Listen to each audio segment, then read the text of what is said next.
Okay. Good morning. Welcome back. So today we will cover risk management and resilience. I'll start more with supply chain resilience and then talk about climate and community level resilience. So the topics we'll cover is why are companies increasingly looking at identifying, measuring, and kind of adapting to supply chain risks, because the number of risks has increased over the years. Almost every day some events are happening, and what is the impact of those risks in the company. So it's a very strong financial impact companies face because of not being able to address those risks. Then we'll look at a systematic way of managing these risks. There are broadly different concepts of sensing, responding, and adapting to those risks. There are some recent research about quantification of those supply risk exposures. And then I will talk climate adaptation and resilience, which is not so much of my area of expertise, but I was also, for this program, I was reading a little bit, and we will see. Maybe some of you will have some insights on that. So that will be the agenda. There are a lot of this supply chain risk. I have been working for many years, so I have different papers as well as worked with companies. So we can talk a lot about that depending on your interest. Let's see how much we can get there. Slides. Normally there is a lag. If you tell, then it will come. Okay. So why managing risk in a supply chain is very complex and difficult, because the risk kind of materializes at a bottom tier of the supply chain, which is not visible to most companies, and it kind of propagates through the network, and by the time it comes to the main company, either the retailer or a major manufacturer, it's already late, and the impact on the final end consumers as well as the profitability or performance of those companies are very high. So a lot of these things are hidden. Almost you can think like an iceberg, right?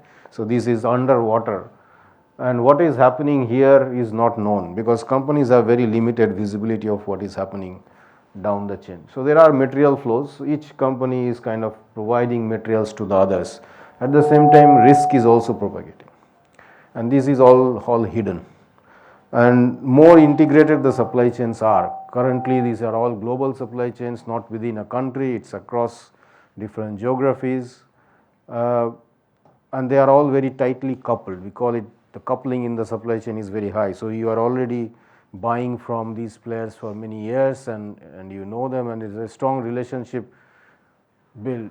But if something wrong happens, if everything goes smooth, then there is not a problem, right? But if something wrong happens in any small link in this chain or network, whatever we call it, then the exposure to the risk is very high.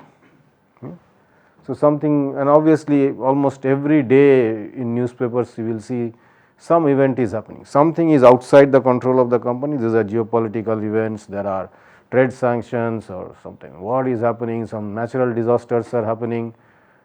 At the same time, there are company level risks which are also happening. So sometimes there is a fire in a factory or a labor strike, or production is down because maintenance is going on, or equipments are run back down. So at different level risks happen. So that means the company, I am asking for some material from the supplier, I am not able to get it. Right? Sometimes I am not able to get it at the right quality. And sometimes we have seen how Suez Canal thing happened. The ships were stuck there, and natural disasters are very common. So how do companies navigate this? If you talk to supply chain managers now, last 5 years, they were saying that this is the worst they have seen over decades. Right? So their job has become almost day-to-day firefighting. Things used to go pretty smooth. Maybe once in a while there will be some incidents, but now it's happening every day. But they don't know. The biggest challenge is it's very difficult to predict, or they don't have visibility of what is happening there. And we have seen, so there are many examples. COVID obviously is a completely extreme event. Nobody could have imagined or predicted. But as a fallout of COVID, again, this chip shortage started, right? Particularly automotive industry was the biggest hit. Do you know why this, what were the main reasons of this chip shortage? High dependence on China is not necessarily the biggest chip producers. It is actually Taiwan. Taiwan. It is mainly Taiwan. But that has been there for not now. Taiwan has been producing chips for now 20, 30 years, right? They have been always the biggest. The chips are produced in some facilities called semiconductor fabrication, like wafer fabs, right? And these are very big multi-billion-dollar investments. So Taiwan historically had invested in that. That's not the problem. That can be because everything is concentrated in a small country. But sorry? Due to the logistics restrictions, they had some No. forecasts which were done. This was, kind of, thing which they did not, foresee. Yes. So there was this, Yeah, the mic. Mic, I think you need to use. Is there a mic somewhere? Yes, mic. Yeah, so there are a lot of this planning made beforehand, forecasts which are made. But this COVID was again something out of the blue, and hence they had not taken into account that thing, the uncertainties, and what happened was during that time again production and everything got stopped. So therefore the whole supply chain got impacted.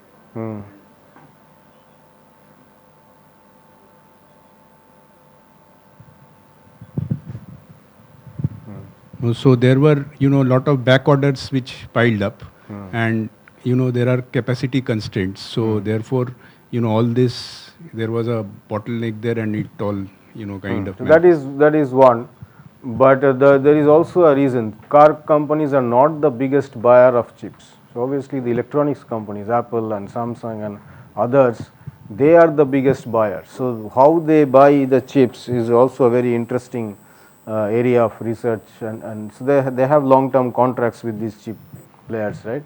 So they have long-term contracts which are called capacity reservation contracts.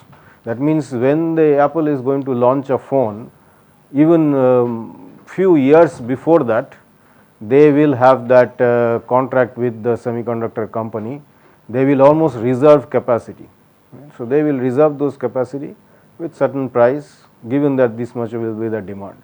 So if that is already done, only whatever is remaining after that they give it to the other players. That was historically been because the electronics appliance makers were the biggest buyers of chips. Now suddenly if car companies say we want more, there is not much that they can do because they never had those relationships with them.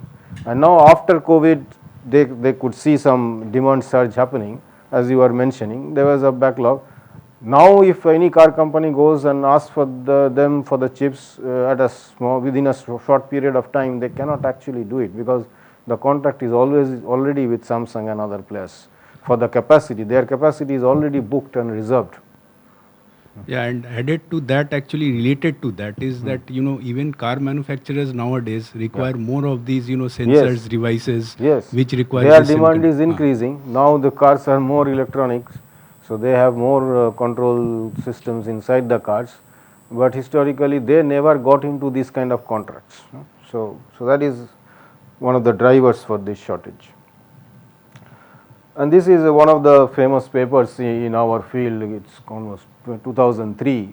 First time Hendricks and Singal. So they showed the financial impact of any glitch. Glitch means any kind of risk event in the supply chain, right? So they studied. They found out from lot of newspaper articles over multiple years this kind of small incidents in the supply chain. And if it happens, what's the financial impact on the companies? And they showed that it has a 10% decline on share price on average, and companies take minimum 2 years to get back to the previous level.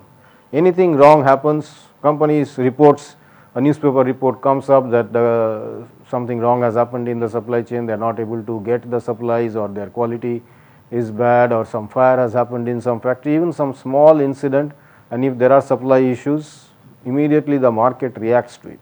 So this is purely the financial impact, but that first time showed that the companies need to be aware of it, because it is many of these, as I have said, is outside the control. This is not happening within their company, this is outside in the extended supply chain it's happening, but finally they are responsible. They are not able to give us the products we need as consumers, right? So that becomes a big kind of negative press for them, and that has an impact on the performance.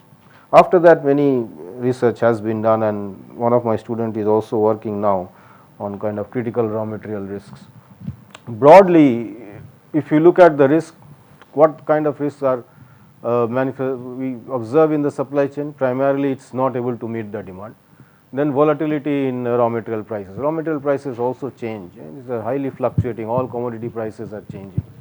That in turn increases the purchase costs and the raw material procurement costs. Plus uncertainty in volume and quality of supply. As I said, quality is also not constant. Sometimes you might face some difficult issues. Loss of intellectual property can happen. And companies have been taking some ad hoc measures. Some of these, it's not that companies were not doing anything. They have their own mechanisms to address this. So having multiple sources is common, right? So instead of buying from a single supplier, to hedge my risk, I can have multiple suppliers. But then companies also took it to a very extreme. They used to have 4 or 5 suppliers for everything, and maybe they will buy 50%, 60% from one supplier, 30%. So they used to allocate the order to different suppliers. But multiple sources of supply can help, and companies have been doing this.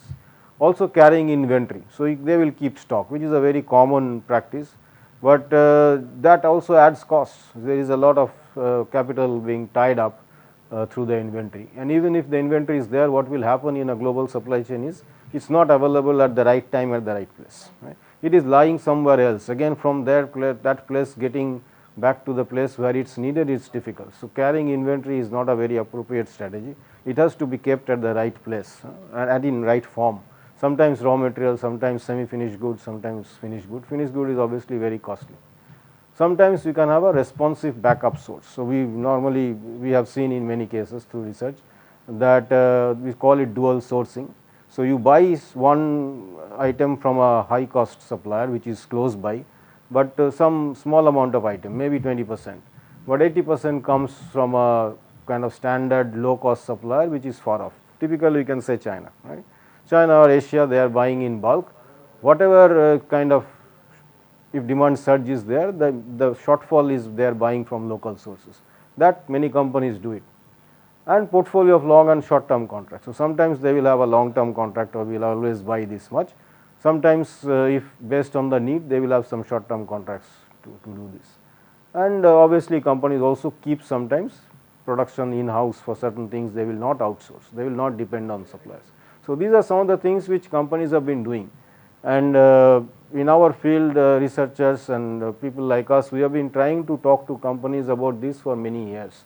Nobody really paid much attention. Risk is certain thing unless they are really affected, and we also see in our personal lives, whatever wrong is happening next to us, unless it affects us or our family, we never wake up.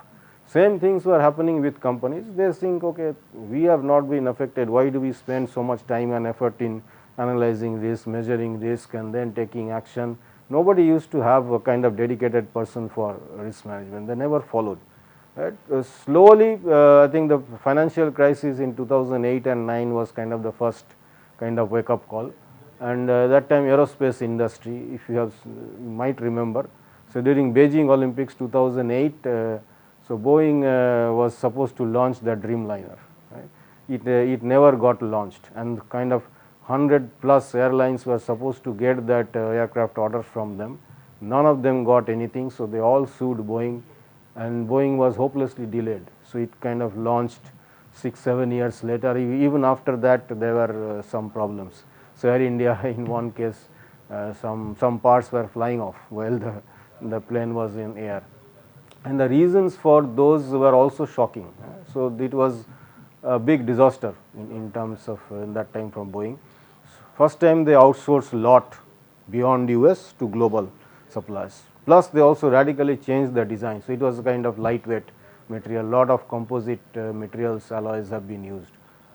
And they were buying from globally. Previously large part of these were concentrated in North America, now it's global. And they were literally missing nuts and bolts. They were not able to assemble the aircraft, they were missing fasteners, like they could not assemble the aircraft. And there were some funny stories. Some Italian suppliers, supplied parts with manual written in Italian, which they could not understand. So they were, for weeks they were waiting for that.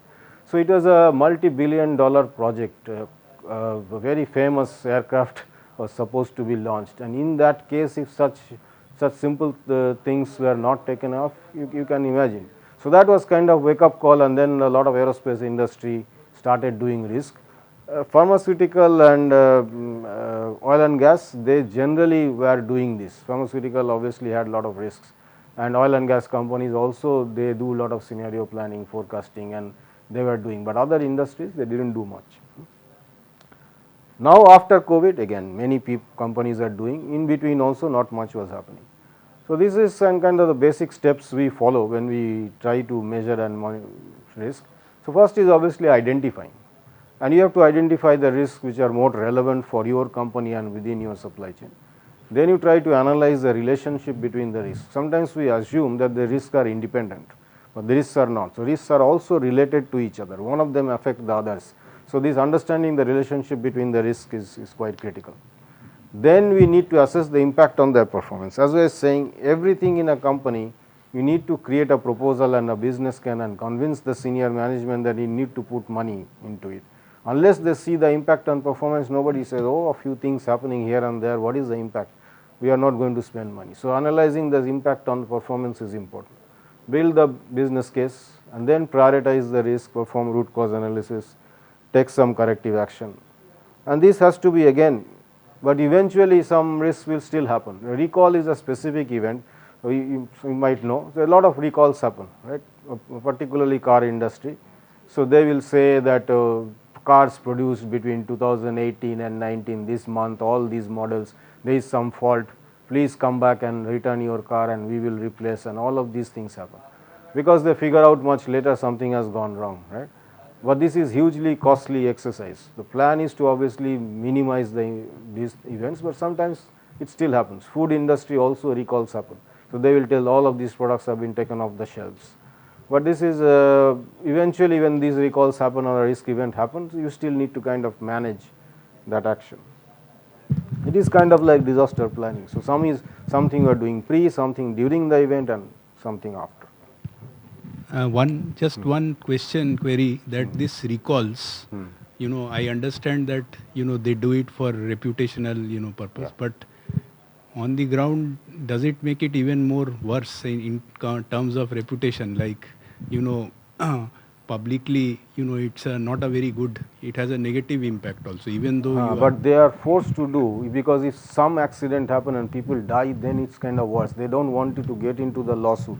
If they find out something, then they think that customer will at least trust them, that we have been upfront clear that okay, this is a problem we have found out, please take back the car, and we will. Normally the customers don't have to pay anything. No, my point is that we are a data driven thing. Yeah.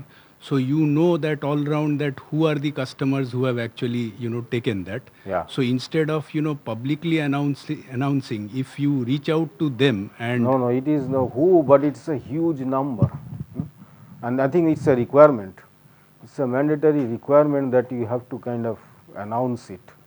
Individually reaching out to customers is kind of, it is the onus, the customers have to bring back the cars, right? You might not have their, even they might have, but sometimes our email or things might have changed, so you are supposed to make a public notice to do it for this kind of car. For food and other items, okay, something has been found. In Europe we always see some okay, this yogurt has been found with salmonella or something, so please don't buy it, or if you have bought it, you bring it back, and all these things. So this happens almost on a daily basis. Daily basis they report, particularly food items, again very critical.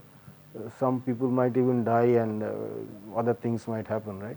So every day you will see European Union, even in UK, they publish these kind of food items. They have found that there are some problems. And this is a work again I did as part of a project, and we worked, that time I was in India. So this is I will show you later. For a food processing company, we did this kind of risk assessment exercise. So this company, even at that time, say 2012, 13, I will say they were quite progressive. They were also seeing these kind of events. Some of you might have seen, some of these are Indian one, but the famous one is this peanut butter recall in US. So people actually died, lot of people died, and the company completely went bankrupt, and this is still a mystery. So it was initially found in one factory, and then completely other geography. US is a big country, another factory also it was found, and this entire product line was kind of affected. So everybody who kind of bought any product from that company pretty much were affected, and a lot of people died, and the company soon became bankrupt. Everything they had to kind of throw away.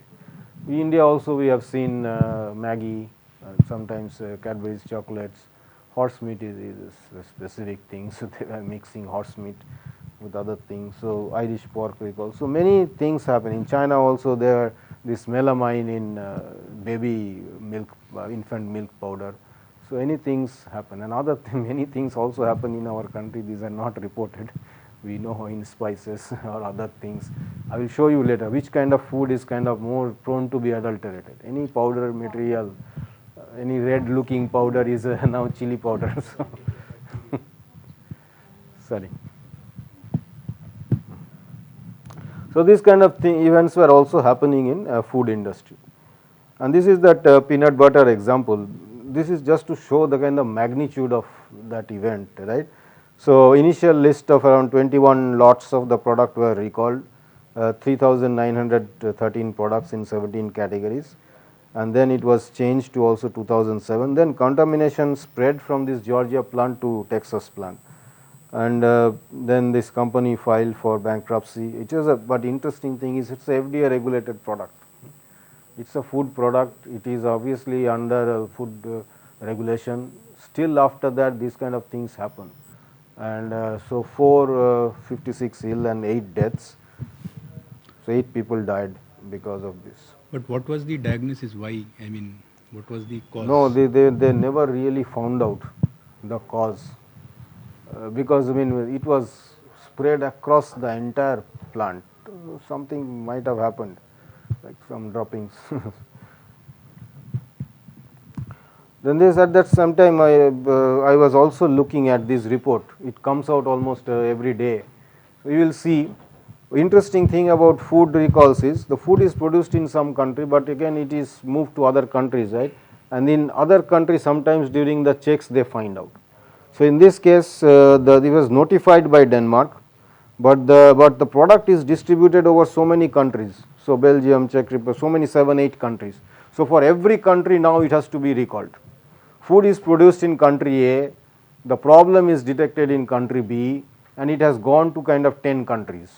So all that product, and these countries are, let's say in Indian context, all of these are different states. So for every state it has to be kind of recalled, right? Ah, yes.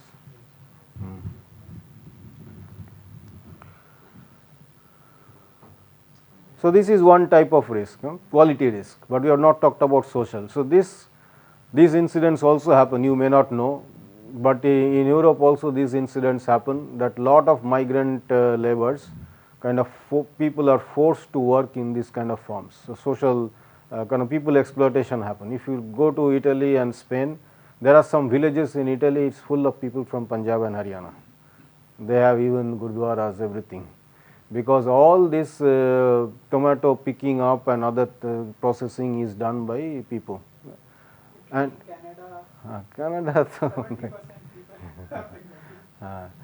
So and they are paid very less, they are exploited, and in sometimes these stories come up, and in summer actually it's very hot. Again similar like 43, 44 degrees temperature, and people do this, and if people fell sick, there is nobody to even take them to some kind of medical center. People almost die in heat stroke in Italy and Spain working in these fields. So then it becomes a big news, but the actual companies who are buying the tomatoes, nobody, sometimes they try to kind of hush up these stories, right? It's there, it's not just sold in local markets, it goes for tomato ketchup or sauce or whatever. Big companies like Heinz and Denmolte, they are actually buying this. Sometimes when this news story come up, they have to, and they find out that this is done for Heinz, or Del Monte, then they have to make some things, but lot of such practices go on. Plus this the top one is also sometimes in French people eat lot of butter and cheese, but at some point of time couple of years back there were a very huge shortage, and this shortage also happens because milk production is also, as you know, is kind of varies, right, and that year kind of a very bad year, and they first need milk, at least the milk they have to produce, cheese comes later. So cheese was kind of not prioritized, but French people without cheese is a big thing for them if they don't get cheese. So again, this company, when I was working, we organized workshop and we tried to work with their managers in identifying what kind of supply chain risks they face. So some are related to demand, some are related to sourcing, procurement within their manufacturing, logistics, storage. So we look at all their process, and the first step is always to identify this. Right? So can you try to identify some risks? So maybe related to just only sourcing. So with this company, we tried to identify, we create a long list of risks with their managers, and they could recall from their past experience that these are the things they have faced or they are likely to face, and we created a list. From that, I will show you how we did the processing. But can you identify any specific risk for kind of food industry? Based on we have already discussed some of these issues. Right? Yeah, single source dependency, fine, very good. So raw material can be perishing in nature. Yeah, it's a perishable, yes. It's Shelf life is. shelf life, okay. Quality related issues are there. Lot of Yes, a lot of quality issues because of, and some of these can be because of perishability. just one related, I mean contextual thing, you know, I will say again based on my experience that, you know, for steel plants, the Bokaro, Durgapur, Bhilai, they have got different raw material requirements. I mean, in terms of Their the production, yeah. ores. So the hematite content or iron content is different. So therefore, and if you are not adhering to that, that blast furnace cooking may get affected. Similar for the, you know, coal ash content, etc. So that was one of the things which we used to encounter, and sometimes, you know, some, you know, product would pass through and that would cause a lot of problems. So that is something which we have encountered. Sir, one more risk I can identify that. Sir, in different countries, actually the laws for workers is different. Like for developed countries, the laws are very, very strict and worker friendly. But underdeveloped country as well as developing country, the laws are not that much strict. So to collect the raw material, the price to collect raw material also varies from countries to countries. So many times, like the tomato example you have just said, like for the underdeveloped countries, the sourcing may be very cheap, but the carrying to the developed country, that is become costly. So these all factors, I think, also part of this supply chain risk. And food items, even a piece of loaf of bread, you will see there are so many ingredients. Many of these come from different parts of the world. You will be surprised to see. Look at a cereal bar, and if you look at the ingredients, the guar gum is used there. So that comes from India, right? But many other things come from all different parts of the world. So ingredients are coming in any. So there are n number of ways things can go wrong in a food supply chain. So that's why we say processed food is bad. Whatever we used to eat earlier, everything home cooked, locally produced is better. Because any processed food, any packaged food, things are coming from different parts of the world. So there are quality variations. Many things you said, yes, those are true. Sir in chocolate अगर temperature variation होता है तो white bloom cold Yeah, white bloom वो butter yes, उसके कारण होता है जो cocoa butter yeah, cocoa butter.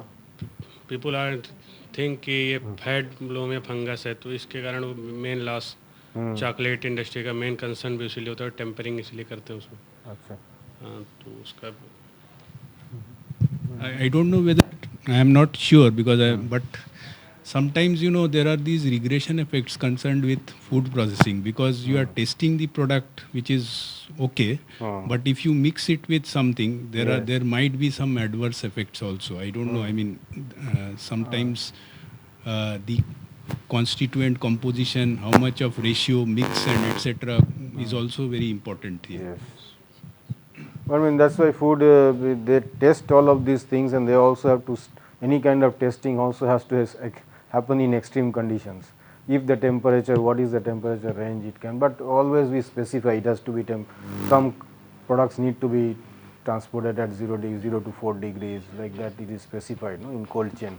So even that, sometimes if it is transported in very cold also is a problem, if it is less outside that range. So Professor, I just want your take on that, because now this is maybe my perception, maybe wrong. So now we focus too much on offshoring for maybe quality reasons, technology, or maybe availability, or cost. Many factors are there. So now this is the era. Now we need to think again of nearshoring, because this is not only that we are talking about some perishable industry and then we need to food industry only. The kind of global disturbances we have seen in the recent past 4-5 years. So talking about the resiliency in the supply chain, shall we focus more on our local suppliers? Obviously, then we have to somewhere compromise with the cost, quality and technology factors. Yes. But how important this is, means nearshoring versus offshoring? Yes, it's a very good question. I think always I will say it's a kind of balanced portfolio based approach is needed, right? There is nothing 100% fully global or fully local in this current scenario is difficult. You will always still have a mix of things which is coming from far off locations. You cannot avoid based on cost, or maybe that's the only place where you are getting this, but you have to actively cultivate at least local or regional suppliers as a backup, as I said. So dual sourcing when you are doing, many times we see that companies are not aware of local suppliers who are actually quite close to you, maybe within 100 kilometers they are doing good job, but you are not aware. You are historically buying from China or some other place. It's very common in UK and Europe that there are actually very good suppliers within the region, and these are small companies. They have been doing business for 50 years, but they are not known. They are not very good in marketing. These are old people, they have been family business, nobody knows them, and it is kind of pity. In India also many such companies are there. They are not able to market things properly, so people do not know them, and just because of this lack of knowledge, you are actually, a big company is buying almost similar thing from a very far off supplier. Those things we should avoid. That wherever we have internal local capabilities, we should do this, because it creates local job creation, etc. and so on, and your risk is kind of also minimized. So there is obviously in supply chain there is a trade off between lead time, cost, quality, everything, right? So in this case, if you are a local supplier, lead times will be much under control. Quality, and you may also visit them, work with them, quality will also improve. Cost wise sometimes it can be higher, so you have to balance, it's not a single thing.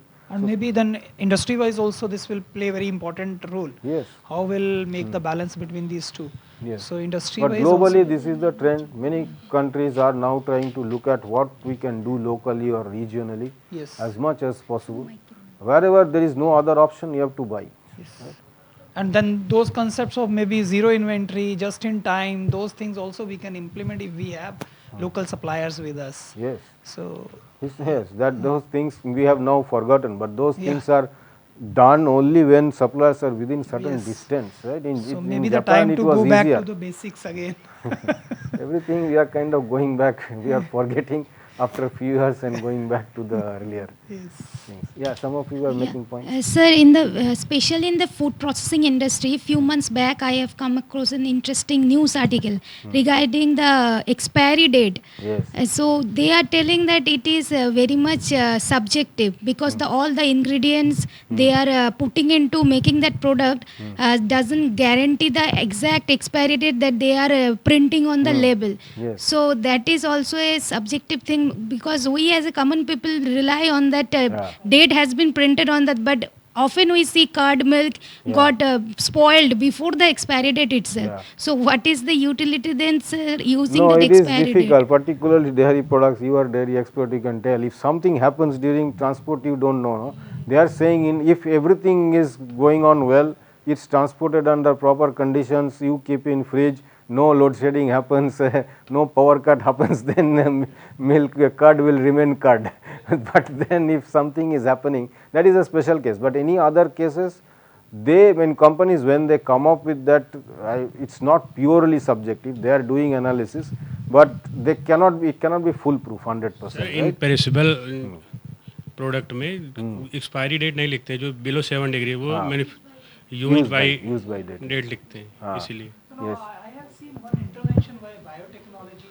They have played very important role in the packaging, and I was reading one of the articles. So there they are, especially they have done this for meat market. So they are putting one chip. I think I am not sure about the cost, how much it will add to the packaging cost. But if after a certain time, if that you cannot use that, the color of that chip automatically will change. So maybe that kind of packaging will use if you cannot use that milk. Intelligent packaging. Yeah. So that name you can give, but I'm just talking about like for packaging waste also. Few developed nations they are doing this, because I told you that I was discussing in my session also where they were carrying the bags of waste and throwing in the forest. So how you can track that? So that again the tracking system, and automatically it will give you indication, because sometime what is happening, they are erasing the expiry date and then again supplying you like biscuits and all that. How does it matter, right? So that also happens. So if that is their part of packaging, so I think we can track easily. Sir, in NDRI, in some sweets also they try to look in, but due to cost they are not applying in market. Yeah. Maybe cost may be very Yes. important factor. So that we need to. Plus also it's a common practice that these use by days or expiry dates are very conservative. Actually you can use it, you can still eat it after few more days, sometimes even weeks, right? But they give it so that after that maybe deterioration will start. It's not that it's still bad. Right? And sometimes at least in Western world, they if it is kind of use by date is tomorrow, they already discount it heavily the evening before, and they put it in other part of the shelf, so people buy it. So by tomorrow or 2 days we have to eat it. So those products which have not been sold but the use by date or expiry date is nearby, they will put it in one area and they give heavy discount. So people also buy quickly and then yeah. Is there a single global standard to find out that what is the expiry date should be? Like one company is No, for same product category there are standards, right? Not for everything. So For ingredients wise also they are mentioning this, what ingredients you are using. Based on that you can define the expiry date. But at this point, what you are saying, Dr. Thakur, if because sometimes ingredients are mentioned, but a common man does not understand what is good or what is not good. Yeah. So, like probably in India, if our, we have some sort of standard, like if you buy cigarette, तो वहाँ पर prominently मतलब दिखाता है कि it causes cancer. So some kind of intervention like that can actually, like in Singapore, they actually have very color codes or standards that ये मतलब ठीक है बच्चा के consumption के लिए ये नहीं है. Clearly that you can make out. So something like that we need to actually work out, because वो नहीं तो company लोग बोलता है हम लोग तो transparently ये display किया. That I said. So now at least I was saying in our children's schools, they teach this from like first standard, second standard, how to read the ingredients and packaging, the kind of things they eat. In India also write labeling allergen contains क्या क्या product allergen के लिए है, वो पूरा नीचे अगर आप कभी पढ़ें किसी product में तो वो लिखा रहता है. Written, but that awareness has to be. Something are being produced and processed. If another product is being done, then they always give it as a disclaimer that it is there. So if you are allergic to it, avoid it. But the problem is when you are going to one-stop solution market, kind of big bazaar, and same day you are buying grocery items, more than 500 items, who will read the even expiry date? So it will take altogether 3-4 hours. उसके लिए भी AI चाहिए, some image So don't recognition. underestimate women. We can No. spend hours. I have seen buying so many things like that only. Now I have specially instructed my daughter, you check please for every packet, you check this. So, but that much time is required, you are going through shelves and all that.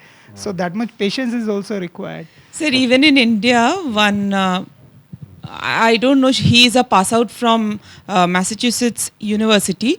He has come up with a food pharma like that, and he is trying to teach everybody how to read the labels and everything. So it's kind of a startup from his end. It's an honest effort that he is food or making. pharmaceutical product? No, Food. food pharma meaning the name of his Okay, okay. startup is that. That means everything, whatever you buy, look at the label, read the label, understand how to read it. And he wants to open a school and he wants to teach it from the, very low standards like it is there in the developed countries. I'm forgetting the name right. So I think things will be very easy. Only thing I need to see the color. If it is green, I'll consume it. If it is yellow, I think maybe very limited shelf life. And red, that means you avoid that. So that is what they are doing in the European market, especially for meat. They have done this. So how we can replicate to other industries? Because Planning to implement that to specific the trans fat quantity in the product. This will help us, I think, in the inventory management also, because the single information we can share. because practically even if you are saying na that ingredients वो SKU दो type का product, if you go to the retailers तो you will have this and बगल में वो दूसरा वाला है, and the consumer being price sensitive वो अगल बगल देखेगा, अरे इतना ज़्यादा difference है, most of the time even knowingly also they will pick up that here. So that color code thing is what we really need to work out that. Some of the food products and in the medicines also they recommend like storing cold and dry places. Yes, yeah. So that they can, they do not get contaminated. Yeah, that is a kind of requirement. So, as I was saying, with this company, we came out with this long list of risks. Right? Performance measures were also there because we want to understand the impact of those risks on performance. So, they understood, they gave some sourcing related risks, lack of traceability, lack of visibility, perishability, input price volatility, so on, some shipping error. So, this I did not come up with, but I had a workshop with them and they came out with this list of kind of potential risks they saw in their supply chain. Then this is a method, if some of you are interested, you are very much aware of it, but this is a way to, as I said, some of these risks are dependent. Right? So, we try to assess what is the impact of one risk on another. So, this is a simple nomenclature. If I is impacting J, we call it it's denoted by V, and if other way J is impacting I, it's called A, and then if both ways relationship X, if there is no relationship, is 0. Finally, we convert everything to a 0 1. So, if there is the diagonal elements are obviously it is the same thing. We call it VAXO. So, we create this table and then we convert to 0 1. So, all the V's will be 1, X will be 1, A and O will be 0. So, that will give us which risk is impacting other, and if you add up the rows you get a driver power. So, this risk is in turn impacting how many risk, go by column, that means this risk is impacting which other and getting impacted by which other risk. So, driver and dependence power. So, that will, though it is crude, it gives you an idea of how many risks are getting affected by each other, right. Then what we do, it's a relatively involved process. It's kind of used on set theory. So, it's we create a reachability and antecedent set. Reachability set, if you just look at, so this is wherever we see 1, so 1, 2 and 5, that means this risk is kind of reaching out to these other risks. An antecedent set is where this is 1, so this kind of antecedent of that risk where it's getting. So, once we create that, then it's based on set theory. So, we have the reachability set and the antecedent set, and there is the intersection set is the intersection of this reachability and antecedent set. Now, why we are doing this? We are trying to create a risk tree. whichever is at the bottom, which is coming up and what is at the top, that is what we want to understand. So, I will not go through the detail. If some of you are interested, I will leave, and you also have further material on it, we can share. Those who do not know about this, we can create a full risk tree. So, in this case, and some of this relationship can also be quantified. I had a paper, so where we quantify. This looks kind of quite complicated, right? But this is the full risk tree. So, and which one is at which level, there is an iterative process we follow, right, from the top to bottom. So, here we will see some risk at the bottom, they are impacting each other based on that V X or relationship.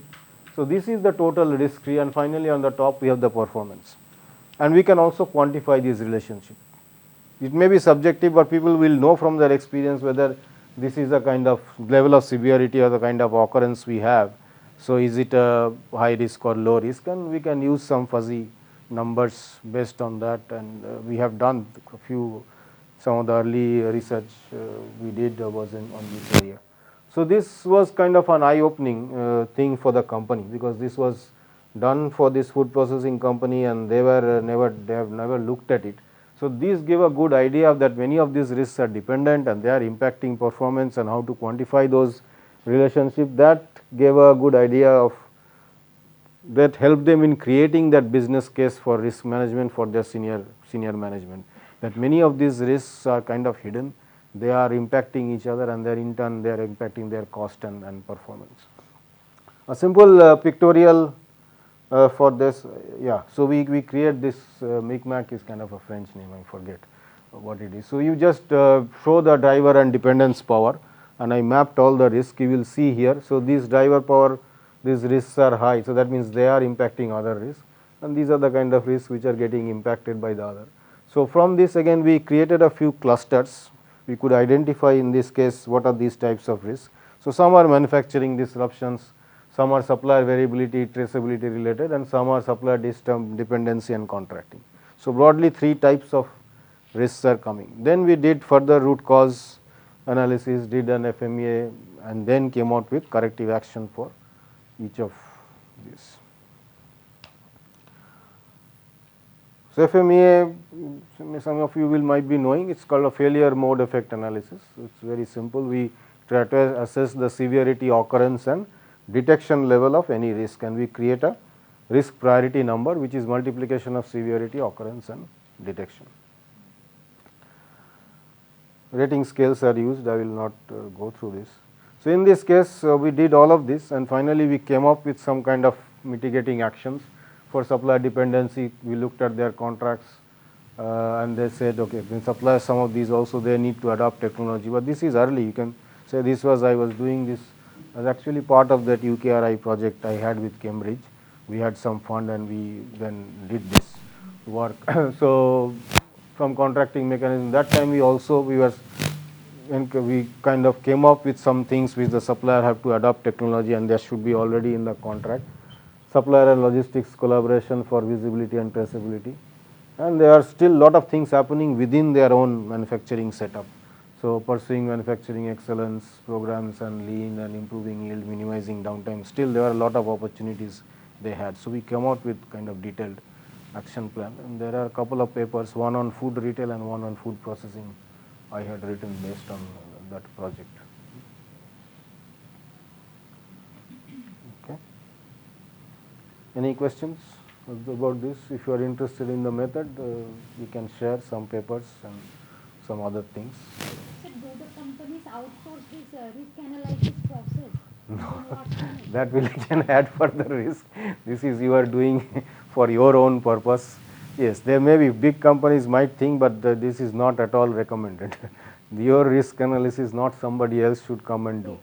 Maybe you can, if you need a software or actually to make it very formal, yes, companies are using, but you should have some internal people to do this work. They might use some software, they might use some kind of platform, that is different.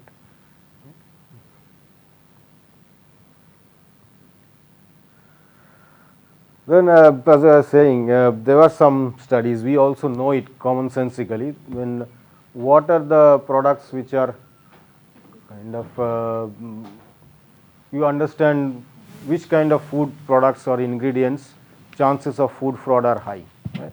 So if it is something which is added value claims, the claim is that, oh, it's a very good product, it will improve this and that, high profit margin, very, it's kind of tested, can be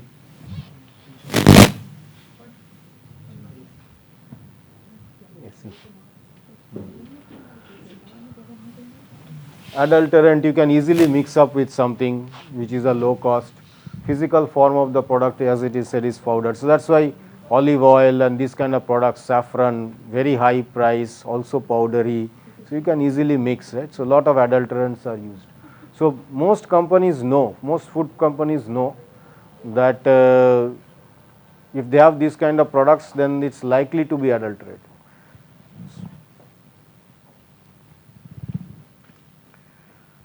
We stop the discussion on food now and then move on again. Food we can talk a lot because it kind of directly impacts us.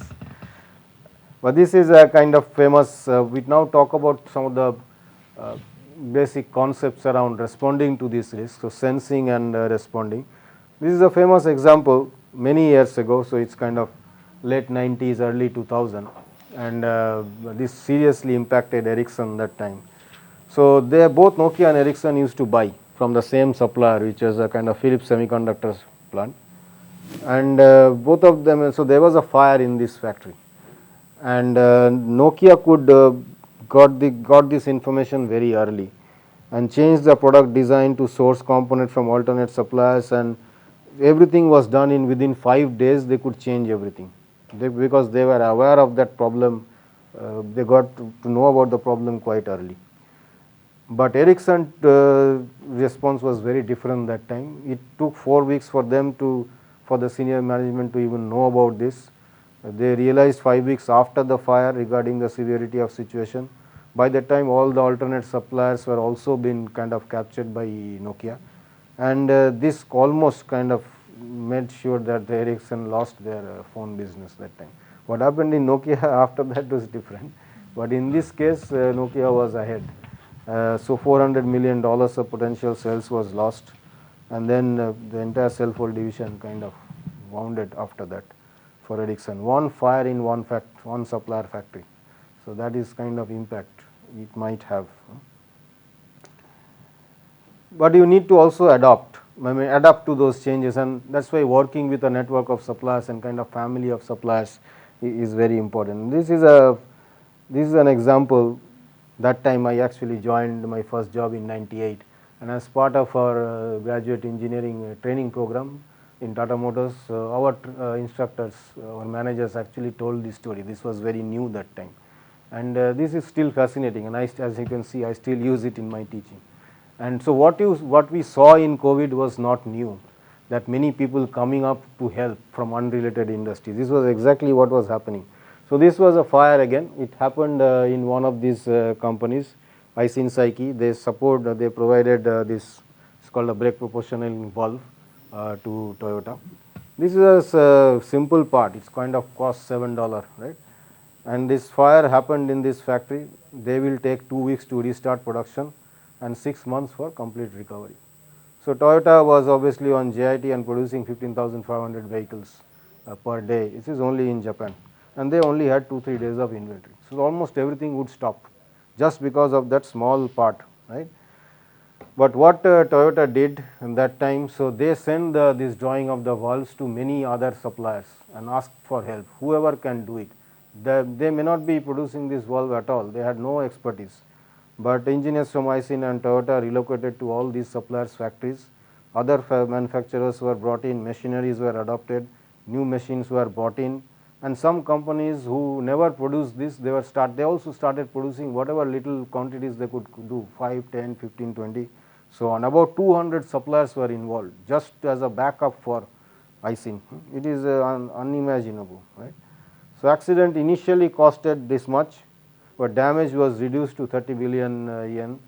So instead of 6 with extra shifts and overtime, but Toyota issued $100 million of gift, token of appreciation to the suppliers, for everybody, because this was like a family. If Toyota stopped, everybody would have kind of financially suffered, right? It's almost like the entire village coming up to help.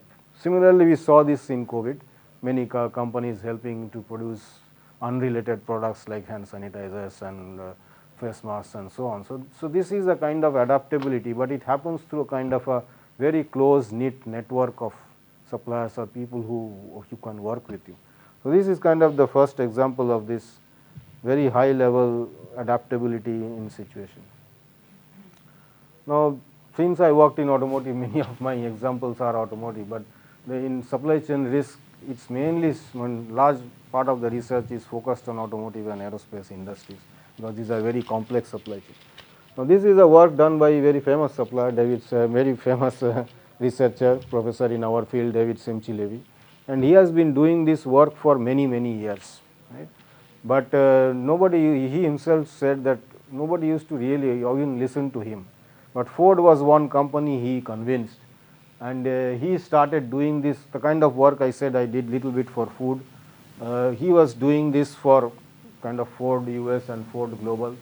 As you can imagine, it's a very complex. First, mapping this entire network of what is happening in Ford's factories and what is the risk exposure for Ford he was trying to estimate. Right? But he developed a very interesting method. He found out he tried to estimate what is the time to recover. If something happens in any of these parts of the supply chain, how much time they will take. Right? So 2 weeks, 1 week. So based on by talking to these people, and if a fire happens or a strike happens or some machine breakdown happens, normally how much time we will take. So he collected that data. So broadly, let's say 2 weeks for everybody, 1 week. So if this is the time to recover, then what is the financial impact of it? Then he estimated together with Ford what is the performance impact for Ford if this supplier is down for 2 weeks. Right? So then they found out, okay, this is $2.5 billion, this is $300 million. Right? Then taking the highest as the kind of the base, then he kind of calculated the ratios, which is the risk exposure index. So if the highest was $2.5 billion, that is 1, everything is kind of as a percentage of that highest risk, and he created the overall risk exposure. Now, risk exposure index is normalizes this maximum performance impact by the maximum PI. Now, from that, this I will come back to that, what is needed. He also created for almost each individual item, he created this kind of map, right. So, what is the performance impact on loss and total spend, how much money Ford always spend in buying the things. What is interesting is these parts, these are very low cost, right. The spend is very low, but the performance impact in terms of loss is very high. And this is kind of eye opening to most companies. Most companies, they put lot of effort in buying things which are high valued items, right. So, there is we call it as part of strategic sourcing, right. So, there is a team of people who are constantly monitoring this, because these are very critical parts, it's high valued parts. There are few suppliers in the world, but these are the kind of things like nuts and bolts or simple things, gaskets and other things. These are low values, these are is called C category items, nobody really pays attention to it. But if these things are not available, because you have not really paid any attention, and if 2 weeks that thing is not available, we have seen in that kind of Toyota example, then you will be having multi-million dollar of loss, right. But this is very difficult for companies to now manage. They cannot put in lot of people just to buy a few gasket or a liner or something like this, right. But it costs less, but if something is not available, the impact is very high. So then obviously developed the entire method of how to actually address this, and that is why I will come up. So to really have a formal scientific calculation of this risk exposure index, you also need lot of data. This data is available. Who are the suppliers, what is their capacity, what is the bill of materials, what are all the material which goes in, what is the volume and profit margin, what is pipeline inventory, that is the inventory which is supposed to be delivered to you, time duration of a disruption, and then kind of you can develop some simulation models to find out alternate responses from response after a disruption, and you can see depending on how you respond what is the impact of change which is happening. In general, if the time to recover is less than time to survive, so time to survive is another thing which he kind of named it. So that means the kind of thing you already have on hand. So the time to recover is the time the supplier will take to recover, and time to survive is you already have this much days of stock in hand. So you can still survive, let's say for 1 week, but the supplier will take 2 weeks. That means already 1 week of what. If this time to recover is less than time to survive, then it's kind of robust. You are kind of safe. Is not much of a problem with it. So there are obviously much more involved mathematical models involved in it, but basically I try to explain to you the concept, what is needed. Same thing I think in our kitchens we manage this, we know, and that's why I think little bit panic buying also happened, that we always want to keep this time to survive high. Even if something happens, we always have enough stock of at least the basic food grains, and we will always have rice at home and other things. But sometimes we overdo, and if some small thing is not available, it can create some problem. But imagine if at a company level, very complex products, this is very difficult. But now things are changing, technology is coming up, and I always mention this company. You can look at, if you are interested, you can have a look. It's a company called Resilink, and there are few others now. It's called something called Sphera.